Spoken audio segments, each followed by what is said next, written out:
People spend hours trying to look valuable. We curate our wardrobes, polish our vocabulary, and rehearse our posture. But while you are adjusting your tie, the room is already reading your biology. When tension hits, that external polish quickly cracks. The people around you aren't consciously analyzing your suit or your word choice. They are subconsciously picking up on microscopic physical cues that leak out when you feel threatened. The human brain processes these microsignals fractions of a second before logical thought even begins. An observer's nervous system evaluates your movements and assesses threat levels long before their prefrontal cortex registers what you are actually saying. If you try to fake confidence, the biological disconnect makes your image feel fragile. High-value individuals focus instead on regulating their own internal nervous system to ensure their physical signals remain consistent. Status functions as a biological communication of internal stability. It introduces your character to the room long before you begin to speak. When someone cuts you off mid-sentence or sharply challenges your expertise in a meeting, the interaction shifts into a biological status exchange. The natural reflex for most people is to panic.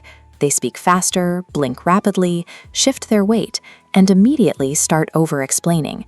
It is a reflex intended to protect the ego and restore control of the narrative.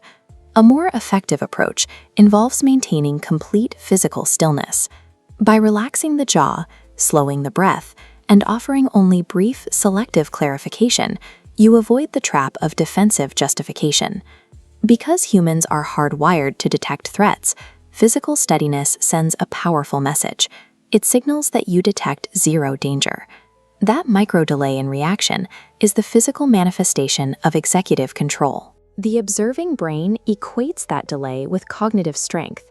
Humans are biologically wired to align with the least threatened individual in a group.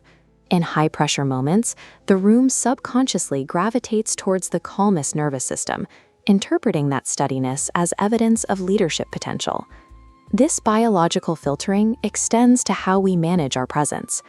Human attention operates as an economy, where the brain naturally filters out excess noise and abundant supply to focus on what is rare.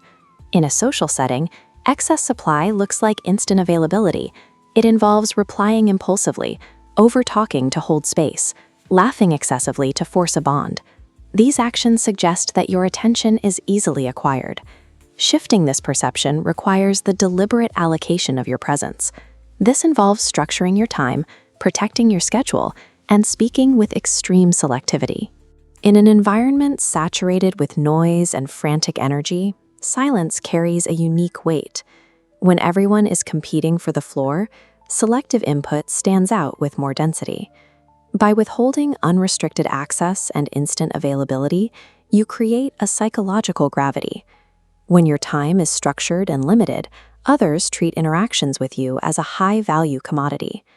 The ultimate test of internal stability occurs when boundaries are tested. A repeated disrespect, an underestimation, or a clearly unequal exchange serves as a high-stakes stress test for your perceived value. The instinctual reflex is to fight for validation. It is the urge to argue, to convince the other person they are wrong, or to emotionally explode in an attempt to force a resolution. A grounded response involves evaluating the situation once and withdrawing from the exchange if boundaries are crossed. This happens without a public announcement or an emotional spike. Psychologically, this detachment signals abundance. It shows complete independence from the interaction, proving your sense of worth is not tied to their validation. The moment you show a willingness to lose an interaction, the other person's leverage changes.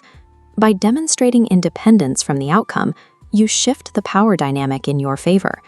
Every habit mentioned, from selective clarification to structured availability, stems from a single internal architecture: self-regulation. External polish, sharp speech, and loud confidence cannot mask a chaotic interior. If you are biologically frantic, your nervous system will leak that information to the people around you, regardless of your presentation. Mastering this internal regulation stabilizes your identity at the core. When your emotional spikes and physical reactions are under your control, the need to chase approval or react automatically simply vanishes. This stabilized identity creates a deeply centered presence. It is exceptionally rare, and that rarity naturally commands trust and respect without requiring force. If you master the discipline of your own nervous system, you will never need to persuade a room of your worth.